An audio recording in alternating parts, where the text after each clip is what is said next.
Disclaimer, everything I'm about to say is either inaccurate or wrong, but is also very likely to be true.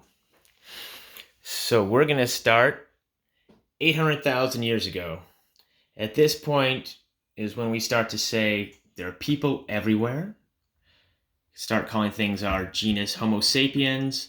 Some people split it into Neanderthalensis and others, but we'll just call everybody humans, Homo sapiens at this point. There's people in Africa. There are people all over Asia. And in Europe, there are the ancestors of the Neanderthals, ancestors Denisovans. Some people call them Homo erectus at this time. And let's call everybody people. Africa has always been kind of a hard place to live. There'd be lots of climate change events in these times. The whole place would turn into a desert, and human populations would spread out everywhere, and then eventually get back together. And that's what happens about 200,000 years ago. Almost everybody in Africa died. Not everybody. Somewhere around here, let's say, could be anywhere in Africa, but maybe there.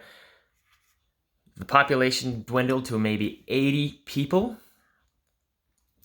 And it's this group of 80 people that supplies almost all of the genetics that we have today.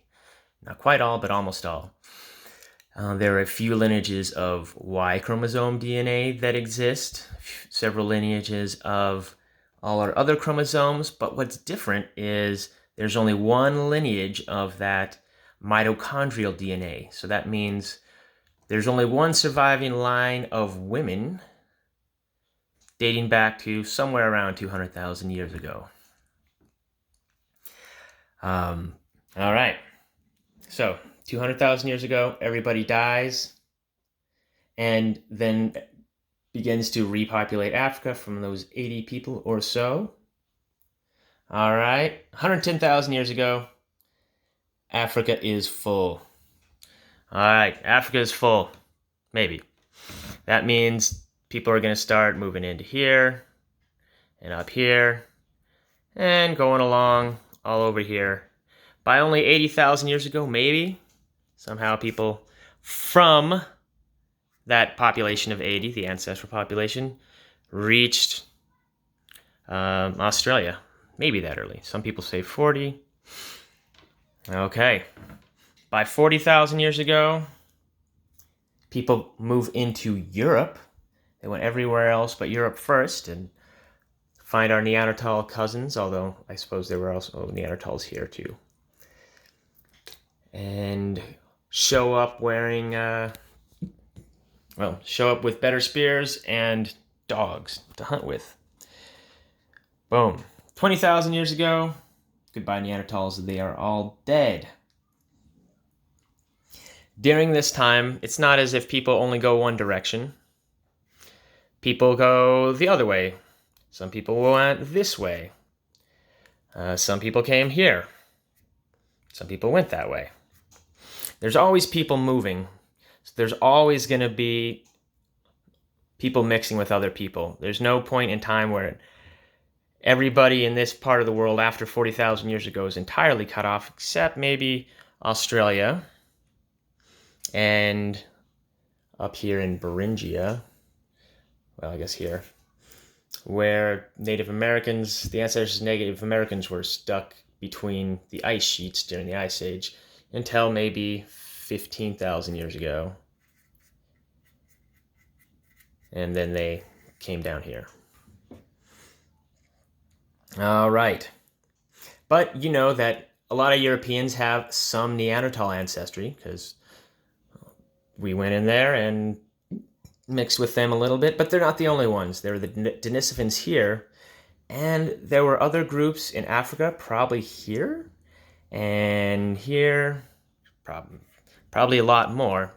We know this because their DNA, which is different from everything else, has shown up in a few populations, like, say, the Yoruba.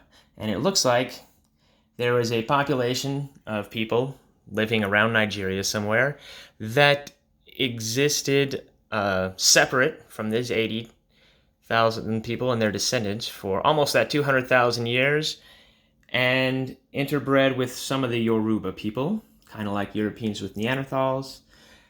We know that happened at least once over in Kenya and has probably happened several other times.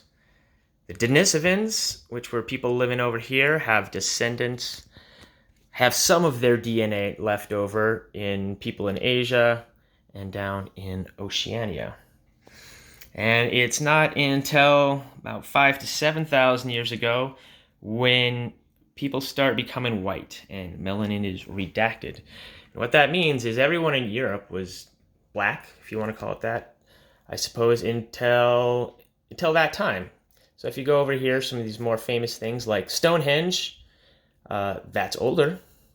So that would have been much darker people than live there now, because the genetics didn't exist. Just because there's an advantage to having lighter skin in northern area doesn't mean it's going to happen unless the genetics are there.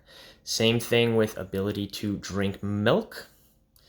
So that comes out of India around this same time as people turn white up here. And that ability to continue to drink milk after being a baby spreads mostly this direction and up into here, and a little bit through Africa, maybe to the Fulani people, who are famous for, in anthropology, for being able to drink milk long after they are babies, much more easily than most other people in Africa, and most people in China, who also are lactose intolerant generally, but not everybody. And there are plenty of lactose intolerant people here. Okay, I hope that helps a little bit.